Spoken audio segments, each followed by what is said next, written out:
Mes gabarits sont prêts, enfin oui, mes quelques gabarits, du moins le premier est prêt, donc je vais le réaliser.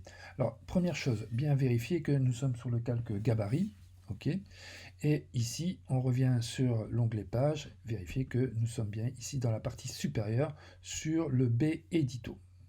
Ok, donc là maintenant je peux réduire, je suis au bon endroit, je vais zoomer, voilà, je vais revenir ici, et je vais créer mon graphisme pour le gabarit. Alors, à gauche, je vais mettre un cercle, je vais identifier le chapitre, d'accord, sur lequel donc on fait un cercle parfait, voilà, et je vais prendre mon outil texte, je vais entrer dedans, et je vais écrire édito, voilà, en majuscule, et en dessous, événement en minuscule.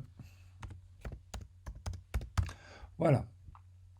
Donc, bien sûr, ça va devoir changer, puisque ici, je vais prendre édito et je vais mettre ma police Brainflower, B-R-A-I-N, voilà, je prends le TTT, ok, c'est bon. Et je vais mettre ça en taille 36.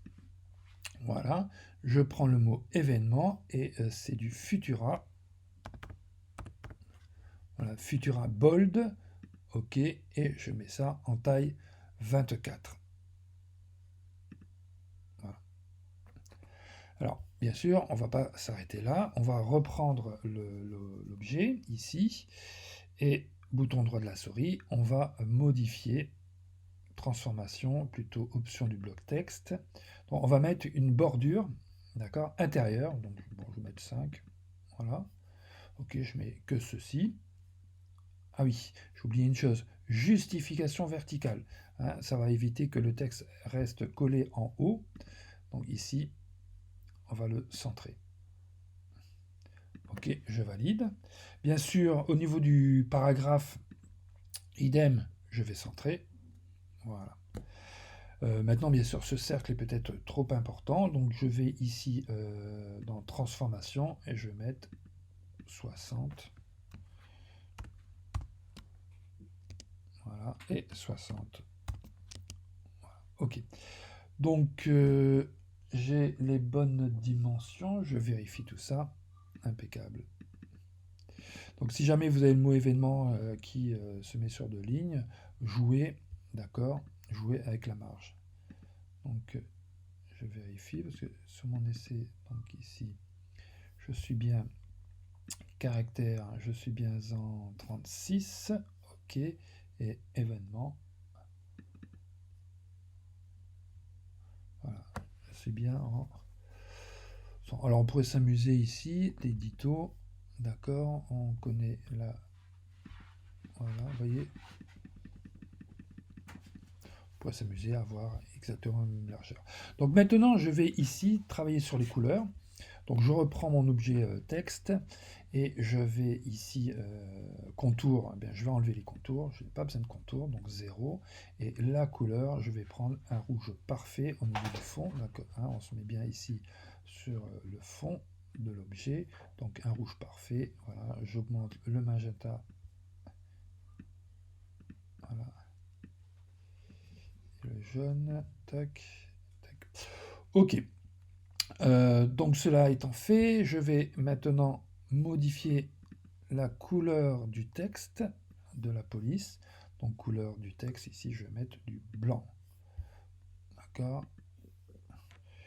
Je quitte les sections, W, voilà le résultat. Donc le positionnement, ben, il est libre, d'accord. Je peux mettre, voilà, par exemple, hein, à moi de voir comment cela me convient. Donc je refais W. Bon, ce qui est intéressant, c'est quand même de sortir de la page, vous voyez, comme ça le cercle, hein, c'est pas une grosse tache sur la feuille. Voilà. Alors maintenant, je vais faire un complément sur la partie droite, sur la feuille de droite. Donc ici, je vais prendre un rectangle, donc avec mon texte, hop, je dessine un rectangle, et je vais écrire quoi? Eh bien, je vais écrire MSI en majuscule, espace mag. Voilà. Donc ce texte paragraphe sera aligné à droite. OK. On prend les mêmes polices, donc ici MSI, on va l'écrire en Brainflower. Donc OK. Donc taille 36. Voilà. Et mag, c'est Futura, taille 24. Futura Bold, voilà, taille 24. CTRL A, je reprends tout et je vais mettre la couleur du texte. Donc je vais mettre en rouge. Alors j'avais dit quoi ici? 100 et 100. Ok. Donc je reprends mon bloc. Vous voyez, je vais l'ajuster. Donc il est bien à droite. Alors l'alignement, je vais le caler à la droite de la marge. Et ici, la hauteur, je vais, vous voyez, le mettre au-dessus de la marge. Voilà. Donc voilà mon premier gabarit. Je fais W pour visualiser. Voilà, hein, visualiser toujours l'équilibre. OK. Et si je regarde dans les pages, vous voyez, j'ai bien édito, j'ai ici mon gabarit. Si je clique sur mon chemin de fer, je ne vois rien. D'accord? Donc c'est bien, toujours bien vérifier que vous soyez au bon endroit, autrement vous pouvez tout refaire. Alors tout refaire, vous pouvez aussi couper et coller, hein, si vous l'avez fait ici. Eh bien vous coupez ce que vous avez fait, vous allez là et vous le recollez. Donc maintenant on va voir le pied de page qui est un peu plus technique.